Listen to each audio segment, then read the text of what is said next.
Welcome to Smithtown Spotlight. On today's show, we will look at the Lake Avenue Revitalization Project as we celebrate St. James.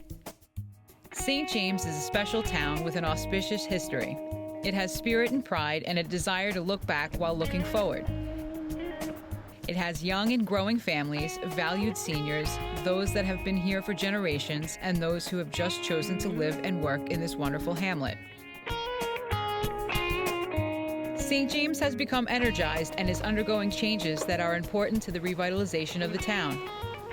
In 2017, Celebrate St. James was founded, and its mission is to preserve and celebrate St. James's rich history and inspire an appreciation and knowledge of the arts in the community. Lake Avenue has been designated as a cultural arts district, and the town of Smithtown is moving forward with plans that will help in the revitalization of St. James. The whole idea about revitalization is putting in these business district places where you can have people come, enjoy quality of life issues, and you want them, all three of them, to be a destination point. One of the advantages we have in Smithtown is the fact that we have a railroad station from the Long Island Railroad in each one of these business districts, which makes those districts very viable for walkable downtowns, where people could actually live in that district, access the railroad to go to points east or west, go to work on the railroad. Those are part of the long-range vision, which are very important to revitalization. You know, we talk about economic revitalization, but this is a very old town with a lot of old, antiquated systems, including sewer systems that aren't here. We don't have sewers now. We have cesspools. In years to come, and not that many, those will fail and we will all be in big trouble. The reason the sewer main is important is because places like restaurants and wet businesses, which are bakeries, anything that produces food, businesses who have restroom facilities, they're under constraints from Suffolk County Health Department because of wastewater. Once the sewer main is hooked up and we connect that to a treatment plant, then these businesses can actually expand, and that's what the vision is for the future, to expand these businesses and make St. James a destination point for people all across Long Island.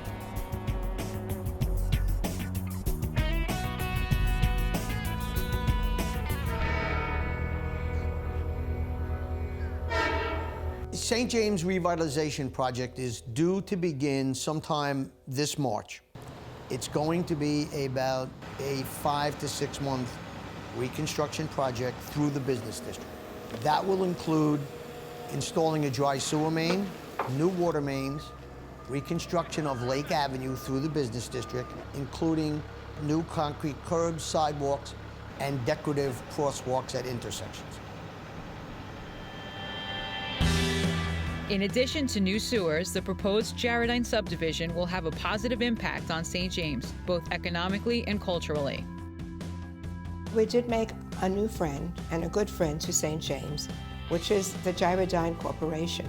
And they are up where Flowerfield is, the beautiful catering hall that we have in St. James. In the future, they hope to build facilities there, which will include a sewer treatment plant. We have a subdivision application filed with the town of Smithtown that's in its final lap for approvals. It includes keeping our industrial buildings along with the catering facility called Flowerfield Celebrations, which Jaredine doesn't own, but it is part of this application. The exciting part about our plan is there's 3 additional undeveloped lots that we're trying to get approvals for: a assisted living lot, a hotel lot, and an office building lot. Jaredine's plan includes a wastewater treatment plant, which offers a tremendous environmental benefit to the subdivision application itself, to the community. The sewage treatment plant will cut down the amount of nitrogen entering the soil, entering drinking water, and entering Stony Brook Harbor significantly. The Jaredine subdivision will introduce more than 2,500 jobs for locals and our young professionals. During the construction, the subdivision will generate an estimated 1,500 construction jobs and will generate approximately $4 million in annual tax revenues for the town of Smithtown. $2.9 million will go to the school district annually, with no tax impact on the school itself. The proposed subdivision is well buffered with 200 to 300 feet of tree and brush open space to protect the aesthetics of the 25A corridor. You'll never see it from the road. Many residents are fearful on the impact of traffic in the area, but studies have shown that the subdivision will not adversely affect traffic, and a big bonus to the safety of our residents is the proposed traffic signal at Route 25A and Mills Pond Road. The plan is to upgrade the existing structures and convert them into art studios that will be brightly lit and visitor-friendly. The refurbished structures will be a place where artists can display their work and also have art classes open to the public.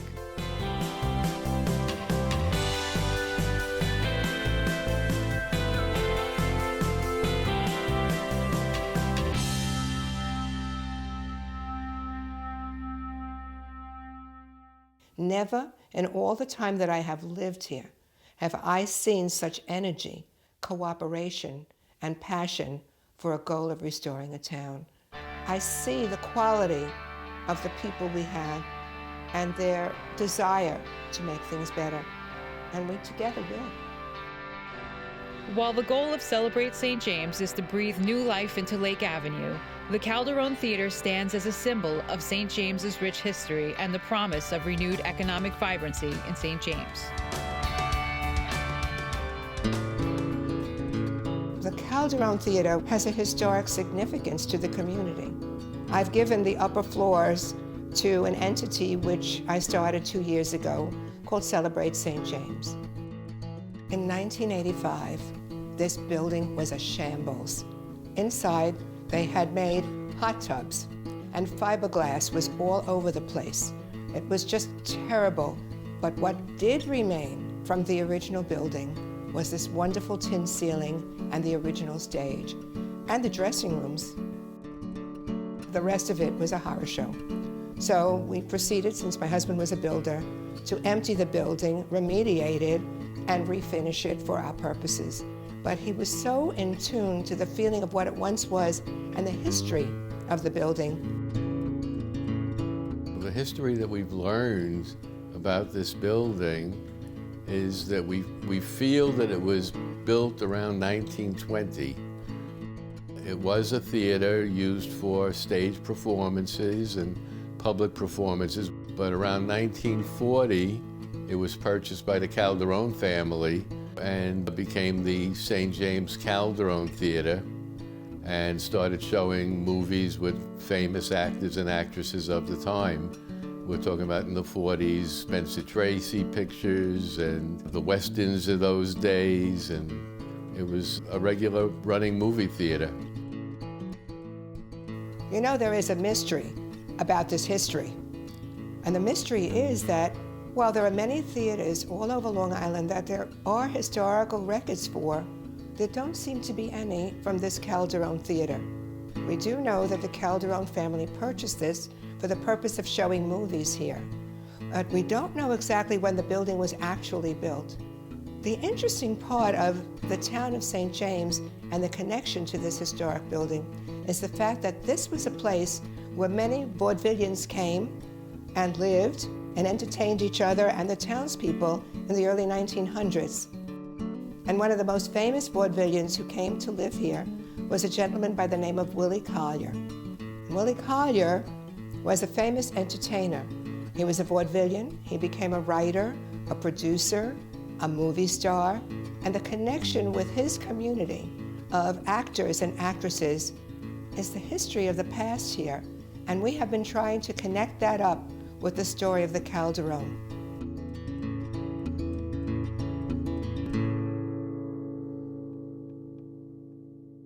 When people come in to visit, just if they come to the consignment store, I always say to them, well, you have to go upstairs and visit the museum, and don't forget to look at the beautiful tin ceiling, because when Natalie took over the building in 1985, there was major construction, and when they were doing the tear down of whatever was in the building, Natalie realized that the ceiling was a very, very important historic part, so she insisted that it was saved and renovated and brought back to what it probably looked like when it was brand new. tin ceiling is amazing. There are a few of them. We have one right here in Town Hall, but of course it's a replica.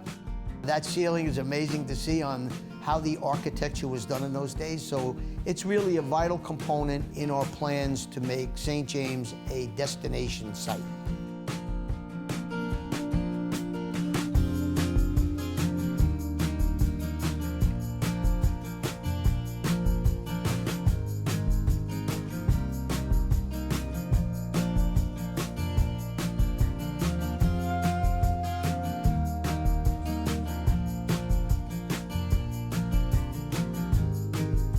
Some of my travels around the building, just to keep it maintained, I found a trap door, and behind the trap door I actually saw the curtain rod that was the curtain that was in front of the stage.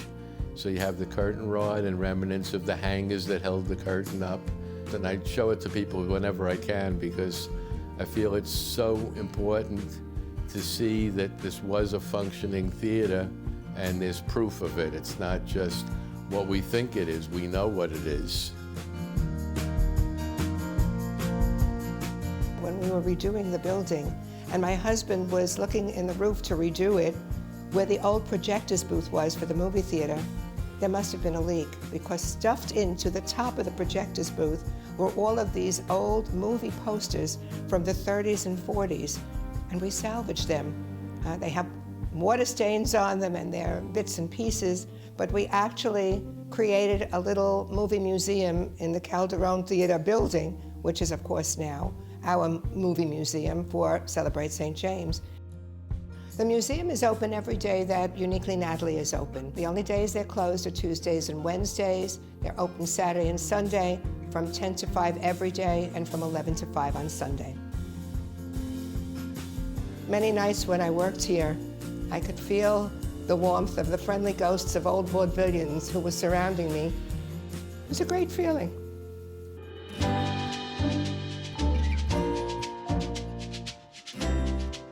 We also have at the Calderon Theatre a space which is beautiful to set up an art gallery, and we did. And so every month or so, we mount another exhibit which is of interest to the town. We've always had an art gallery up here of sorts. We started with an art gallery with local artists where they actually rented areas of the gallery to show their pieces. Later on, we moved that over to Studio 455 on Lake Avenue, and now what we're doing is shows that are of interest to the people in the town. We started, our first big show was our 9/11 show, which was very well received. Quite a few artists participated, and we had a lot of beautiful pieces.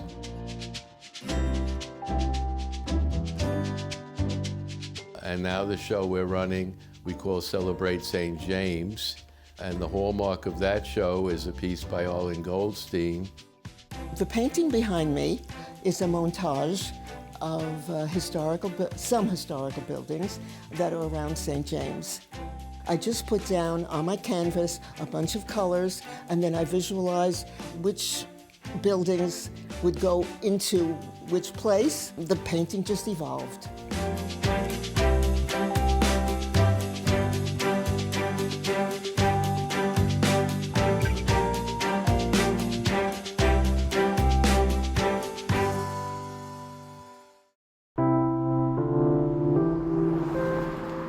Goldstein has a vested interest in the town of St. James. Not only does she live here, she runs a small art studio called Studio 455, where she teaches art to some lucky students. It's an example of what makes Lake Avenue truly unique in the town of St. James.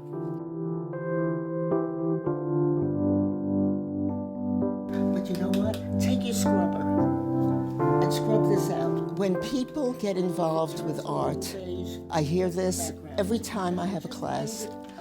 People come in, I present something usually, or they're working on something, and they spend 2 hours or so, and they're sitting and they're focusing on their art. It's like meditation. It is so important to get rid of all that stuff that you walked in with.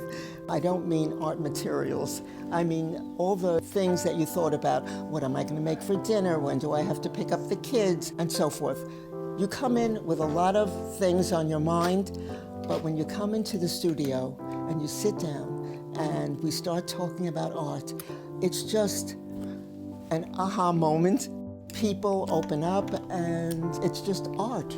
It's just beauty. It's just amazing how many wonderfully talented people have come forward to give us something to contribute back to the community. It's just not about the theater, but it is really about the goal of revitalizing our community, energizing the people who live and work on the main street, which is Lake Avenue.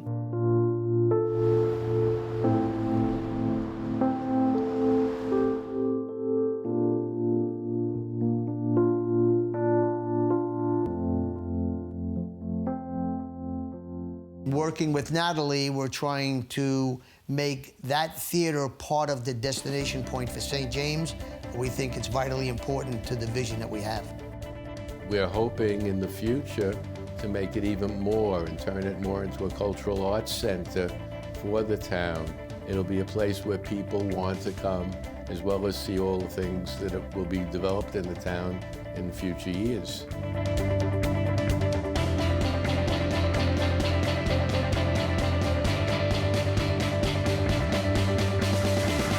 I'm so proud to own this building, but in the future, if I didn't, I would certainly not want this to be anything but a historic site for the town and a restoration of a theater, no matter how large or small, because I see this really as a cultural arts center.